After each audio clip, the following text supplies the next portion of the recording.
अस्सलाम वालेकुम नाजरीन मोहतरम, उम्मीद करते हैं आप खैर आफियत से होंगे। दोस्तों, सर्दियों की रात तीसरी बार माँ उठी और बेटे को साफ किया, प्यार किया और देर तक इसके चेहरे को देखकर मुस्कुराती रही। वक्त जल्दी से गुजरता गया, बेटा जवान हो गया, वो पढ़ लिख कर एक बहुत बड़ा डॉक्टर बन गया।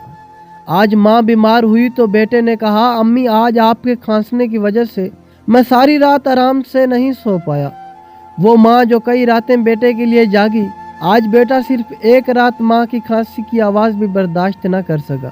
वो माँ जिसके कदमों में जन्नत है, आखिर लोग उसे क्यों भूल जाते हैं।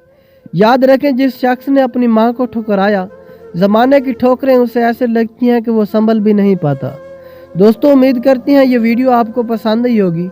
इस वीडियो को लाइक करें, अपने दोस्तों के साथ शेयर करें और यूट्यूब पर मौजूद हमारे चैनल एक्सप्लोर फैक्ट को सब्सक्राइब करके घंटी के निशान को भी ज़रूर दबाएं, ताकि हमारी आने वाली हर वीडियो आप सबसे पहले देख सकें।